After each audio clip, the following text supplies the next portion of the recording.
Hola mis amores, gracias por estar conmigo en un nuevo vídeo.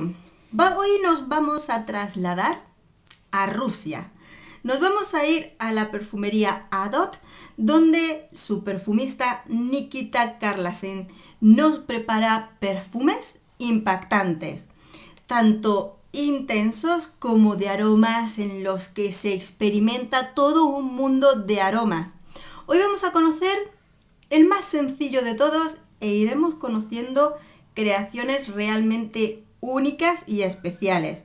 Bueno, os enseño parte de cómo es el emblema de la casa Adot. Fijaros qué chulísimo emblema. Me encanta cómo se combinan tanto aves, algunos signos y demás. Fijaros.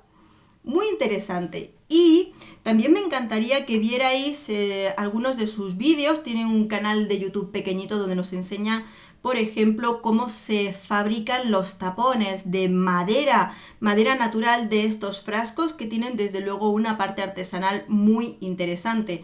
Todo ello os lo voy a dejar por abajo en la cajita de información.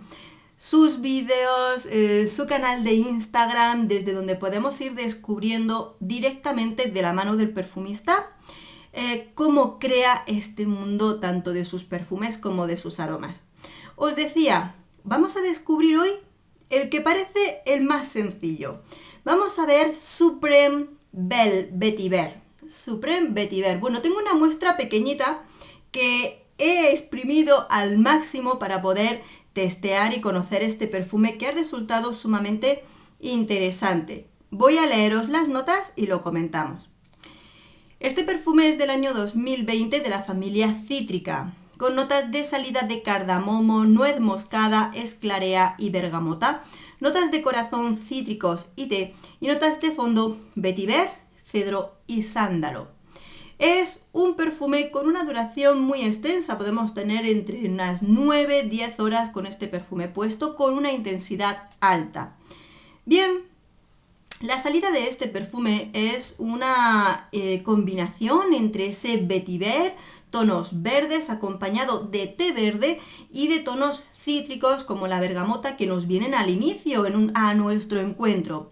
Poquito a poco, según van pasando estos primeros aromas, se les van a ir uniendo todo un mundo de especias como las que hemos visto, nuez moscada, cardamomo, pero siempre en un entorno verde fresco que es lo que le acompaña. Son como toda una serie de distintos matices con respecto a lo que es el mundo del vetiver, que desde luego dentro de este perfume es el aroma principal. Luego, poquito a poco, en el fondo, cuando ya van pasando bastantes horas, vemos que todos estos aromas herbales frescos, ya nos va a quedar poquito fresco, las notas herbales van a ir recayendo en un fondo de madera, madera de cedro, ligera madera de sándalo, y ese vetiver sigue estando ahí como protagonista sobre una cama de maderas. Este puede ser el perfume más sencillo, más fácil de entender dentro de toda esta colección de aromas provenientes de Rusia. Aroma que es para personas que sean amantes de este tipo de aromas verdes, que conozcan bien lo que es el aroma del vetiver y que se sientan a gustos con esta forma aromática verde, fresca, con tonos especiados que componen este perfume también de nueva creación 2020. Con respecto a si puede ser unisex, yo creo que perfectamente, aunque sí es cierto que es un aroma que en cuanto a este tipo de aromas, bueno, te puedes sentir tú como mujer perfectamente bien con él. Frescor verde, ligeramente especiado, muy rico y agradable, aunque seguramente ellos son los que más a gusto se van a sentir con este tipo de aromas. Que lo bueno que tiene es que además tiene una intensidad alta, tiene una fijación larga, entonces aquellos amantes de lo herbal, de lo fresco, se van a sentir muy a gusto con un aroma que además expresa una gran fijación en lo que es la piel. Muy interesante para amantes de los aromas verdes. Y por supuesto, continuaremos probando los aromas de Adot. Os dejaré todos los datos de la perfumería abajo y nosotros seguiremos descubriendo sus perfumes. Espero que te haya gustado este vídeo, un beso enorme, nos vemos en el próximo perfume, adiós.